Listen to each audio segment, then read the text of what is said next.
কলিকালে বেদ চর্চার অভাবে তেমনি বেদের কি অর্থ সেই পাঠ বোঝা কঠিন হয়ে যায়। বর্ষাকালে ময়ূর যেমন নৃত্য করে, সেই রকম যদি কোনো ভক্তের আগমন হয় না কলিকালে, মন আমাদের ময়ূরের মতো নৃত্য করে। অনেক দিনের তাপিত হৃদয় শীতল হয় বর্ষায়, তেমনি সাধকদেরকে দেখে সকলে শীতল হয়ে যান। আর গ্রীষ্মকালে মরুভূমি প্রায় হয়ে যায় যে পৃথিবী, সেই পৃথিবী বর্ষায় যেমন সুজলা সুফলা শস্য শ্যামলা হয়ে যায়, সেই রকম সাধকগণ যখন তপস্যা করেন প্রথমে ক্ষীণ হয়ে যান, দুর্বল হয়ে যান, কিন্তু যত যত চার তপস্যার তেজ বাড়তে থাকে তখন সিদ্ধি লাভের পথ, সুগম পথ, দুর্গম পথ সুগম হয়, আর সুন্দর শরীরযুক্ত সুবল সুন্দর হয়ে যায়, বল ফিরে পান তারা। বলছেন দেখো বর্ষাকালে কি করে, সারস খানাখন্দ ডোবার তীরে দাঁড়িয়ে দাঁড়িয়ে মাছের খোঁজ করে, তেমনি সংসারী ব্যক্তিরা সংসারের অশান্তি সত্ত্বেও সংসারেই করে থাকেন। কেন না, তারা জানে এই সংসার দুঃখময়, কিন্তু ভগবত ভজন করেন না।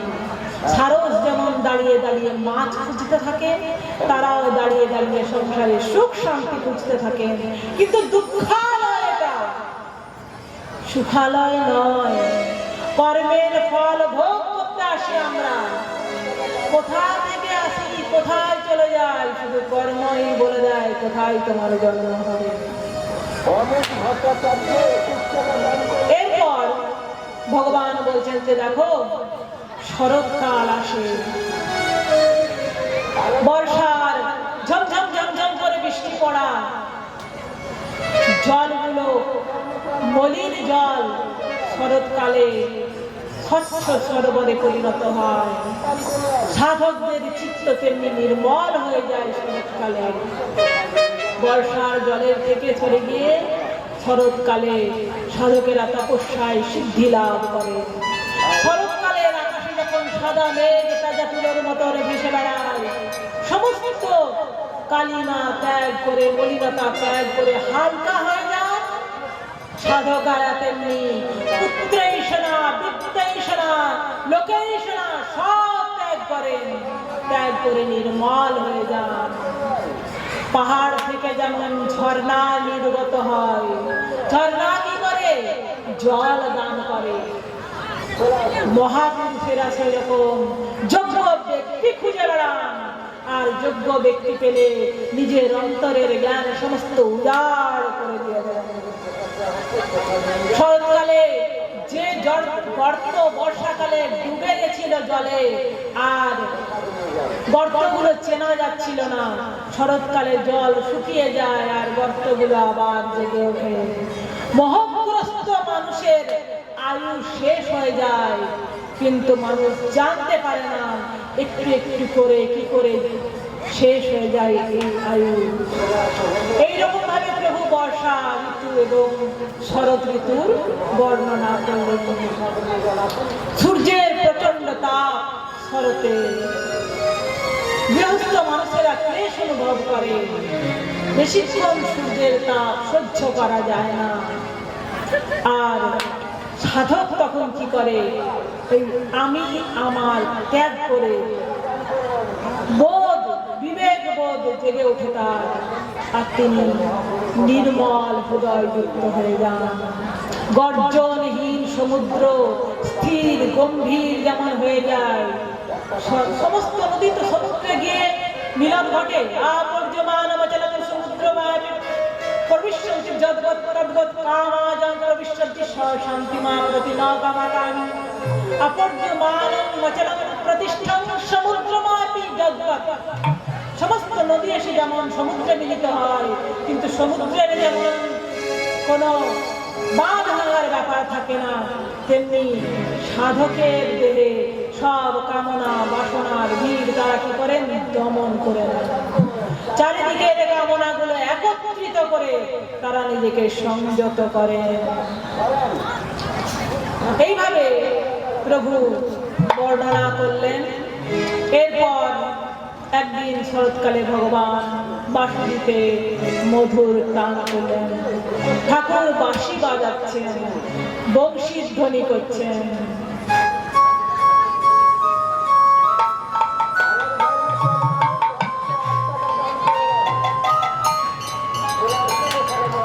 ব্রজগোপীরা এই বাঁশি শুনে উদ্বেল হয়ে যায়। ময়ূরেরা নৃত্য করতে থাকে, হরিণেরা গাভীরা ঘাস মুখে করে আর চিবোতে পারে না। যমুনার জল চলতে চলতে স্থির পাথরের মতন হয়ে যায়। সব যেন প্রভুর বাঁশির ধ্যানে মগ্ন। পাখিরা মৌনব্রত ধারণ করে, আর নদী পদ্ম ফুল বয়ে যেন তার চরণে উপহার স্বরূপ দিতে চায়। মেঘ ছাতার মতো প্রভু হেঁটে বেড়ান আর তাকে ছায়া করে করে বেড়ায়। তার পদচিহ্ন খুঁজে খুঁজে অরণ্যবাসীরা নিজের মুখে মেখে নেয়, মাথায় মেখে নেয়। প্রভুর মাথায় সেই গরুর পায়ে ছাপ দেওয়ার দড়ি নির্যোগ জড়ানো, সেই রূপ গোপবেশ রূপ আর বংশীধ্বনি মিলে সকলের অন্তরে যেন আঁকা হয়ে যায় এক অপূর্ব ছবি। বারহা পীড়ম নটবর বপু কর্ণয়ো কর্ণিকার বিভ্রদবাসা কনককবিশম বৈজয়ন্তীম চ মালা গন্ধা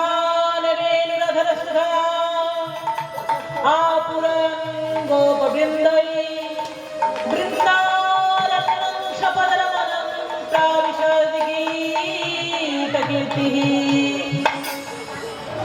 প্রভুর শেখির মাথায় ময়ূর পাখা, গলে বনমালা। ভগবান ব্রজের ধুলিতে ধুলিতে বিচরণ করেন, আর সকলে দেখে ধন্য ধন্য হয়ে যায়। অক্ষন্নতম ফলমিদম ন পরম বিদাম স্বচ্ছ পশুন্ননুভবেশাত বৈশ্বৈ ভক্তম ব্রজৈষ সুতয়োর্বেষ্টম জৈবানিপীতম অনুরক্ত কটাক্ষ মোক্ষম। ভগবান বললেন, আমি তো ব্রজে যাচ্ছি, কিন্তু এই ব্রজের নরনারীদের কি দশা হয়েছে আমাকে দেখে দেখো। যার চোখ আছে সেই চোখ সফল হয়ে যায় এই দৃশ্য দেখে। যারা পশুদের নিয়ে গোচারণ করতে যান, সেই ব্রজ বালকের পিছনে পিছনে যেন আমাদের মন ছুটে বেড়ায়। আর তার মোহন বেলু যখন বাজে আমরা আর থাকতে পারি না।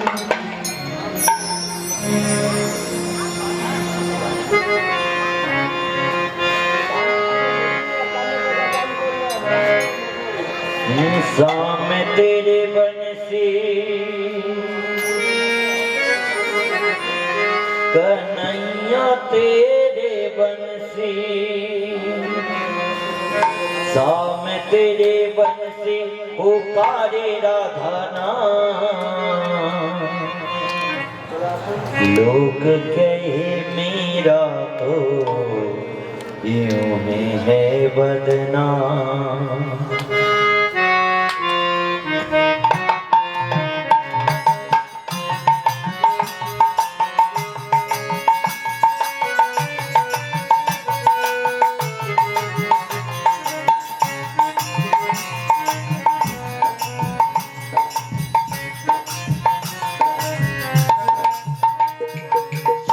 तेरे बंसी कन्हैया तेरे बंसी, शाम तेरे बंसी पुकारे राधा नाम। लोग कहे मेरा तो कहे मेरा तो यूं ही बजना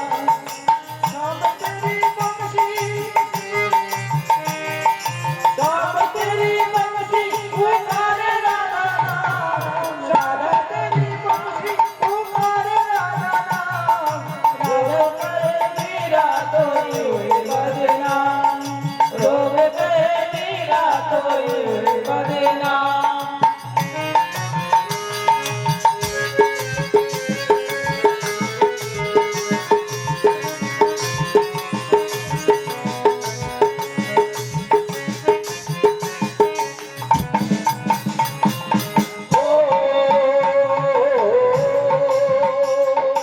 कौन जाने बांसुरिया किसको बुलाए, जिसको मन भाए वो उसी के गुण गाए।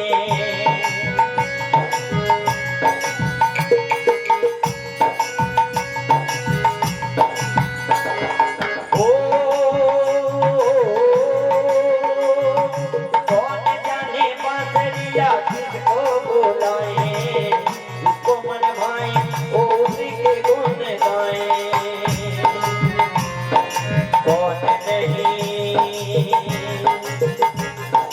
कौन नहीं है बांसुरी धुन का गुलाम, कौन नहीं है बांसुरी धुन का गुलाम। राधा का भी नाम हो तो मेरा का भी नाम, अरे राधा का भी शाम हो तो मेरा का भी शाम। शाम तेरे बनके कन्हैया तेरे बनके, शाम तेरे बनके पुकारे राधा नाम।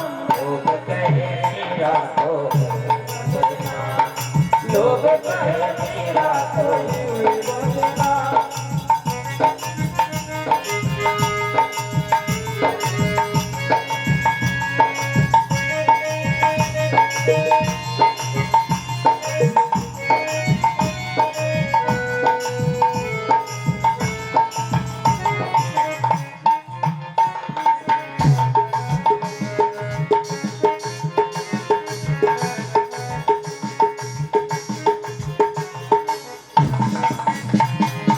यमुना की लहरें बन से भड़की छैया, कौन नहीं है बोलो कृष्ण का नैया।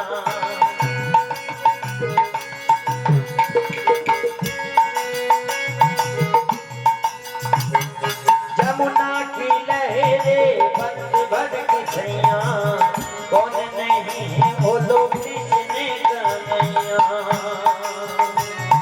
शाम का दीवाना, शाम का दीवाना है तारा बजना। राधा का भी शाम हो तो राधा का भी शाम हो तो मेरा का भी शाम। राधा का भी शाम हो तो मेरा का भी शाम। शाम तेरे बनके पुकारे राधा नाम, शाम तेरे बनके पुकारे राधा नाम। लोग कहे मेरा तो लोग कहे मेरा तो शाम तेरे बनके कन्हैया तेरे बनके, शाम तेरे बनके पुकारे राधा नाम। लोग कहे मेरा तो लोग कहे मेरा तो यूं ही बजना, लोग कहे मेरा तो यूं ही बजना, लोग कहे मेरा तो यूं ही बजना, लोग कहे मेरा तो यूं ही बजना। बोलिए गिरधर गोपाल की।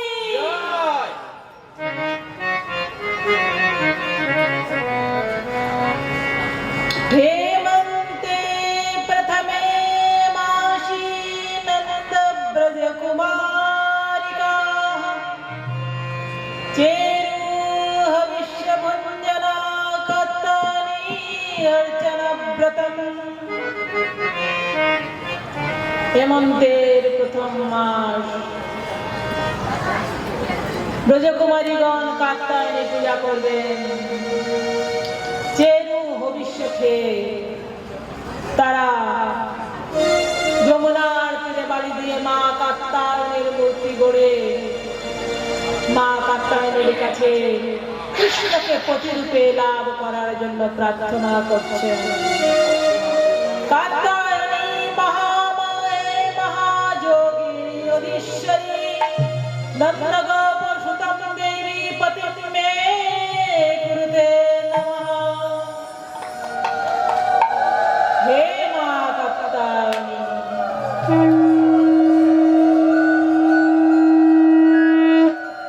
আমরা যেন ব্রজনন্দন নন্দনন্দন কৃষ্ণকে পতিরূপে পাই। দেবী কাত্যায়নীর কাছে পুজো করার জন্য তারা ব্রহ্ম মুহূর্তে স্নান করতে গেছিলেন যমুনার তীরে। বস্ত্রগুলো খুলে রেখেছিলেন তীরে আর যমুনাতে প্রবেশ করেছিলেন। হঠাৎ ভগবান শিক্ষা দেওয়ার জন্য বস্ত্রগুলো চুরি করে নেন। কদম্বের ডালে বস্ত্র টাঙিয়ে রেখে বলেন, এসো নিজের বস্ত্র নিয়ে যাও। তারা জল থেকে উঠবেন কি করে? তর্জন গর্জন করে বলেন, ওরে নন্দদুলাল, তোমার এই কীর্তি আমরা নন্দ রাজার কাছে বলে দেবো। বললেন, যাও বলো, বস্ত্র পাবে তবে না যাবে, নইলে বলবে কি করে? হাত জোড় করে তারা ক্ষমা প্রার্থনা করেন, বলেন, প্রভু ক্ষমা করে দাও, আর কখনো বিনা বস্ত্রে যমুনায় স্নান করব না। যখনই প্রভুর কাছে ক্ষমা চান, প্রভু বললেন, দেখো, জলে বিনা বস্ত্রে নামলে বরুণ দেবতার অপমান করা হয়, তাই বস্ত্র সহিত স্নান করতে হয়। শীতের দিন কাঁপতে কাঁপতে তারা জল থেকে উঠে আসেন। লজ্জা মান সমস্ত কিছু বিসর্জন দিয়ে ভগবানের চরণে নিজেকে অর্পণ করে ক্ষমা চান। জলের দেবতার প্রতি আর অশ্রদ্ধা কখনো করবেন না বলে ভগবানকে কথা দেন। আর যেমন ভেজে নেওয়া বীজের আর অঙ্কুরোদ্গম হয় না, ধান বলুন, চাল বলুন, গম বলুন, ভুট্টা বলুন, যদি ভাজা হয়ে যায় আর অঙ্কুরোদ্গম হয় না, সেরকম যিনি সমস্ত সমর্পণ করেন ভগবানের চরণে, তার আর দেহবোধ থাকে না। তাই ভগবান বললেন, গোপীগণ, আমি তোমাদের উপর সন্তুষ্ট হয়েছি। আগামী রাত্রিগুলিতে, শরৎ পূর্ণিমার রাত্রিতে আমি তোমাদের সঙ্গে রাস বিহার করব, তোমরা ততদিন অপেক্ষা করো। এরপর বরদান দিয়ে ভগবান একদিন গোচারণ করতে করতে সখা সমেত বনের গভীরে প্রবেশ করেছে। প্রবেশ করে সখাগণ বলছেন, আমার বড় খিদে পেয়েছে, আমাদের খিদে পেয়েছে, তুমি কিছু জোগাড় করো কৃষ্ণ। বললেন, যাও, সামনে ওই দেখো কুটির, ওখানে ব্রাহ্মণ পত্নীগণ রান্না করেছে, ফলমূলের জোগাড় করেছে, আর ব্রাহ্মণগণ যজ্ঞ করছে। তোমরা গিয়ে ওখান থেকে কিছু ফলমূল সংগ্রহ করে আনো। বলবে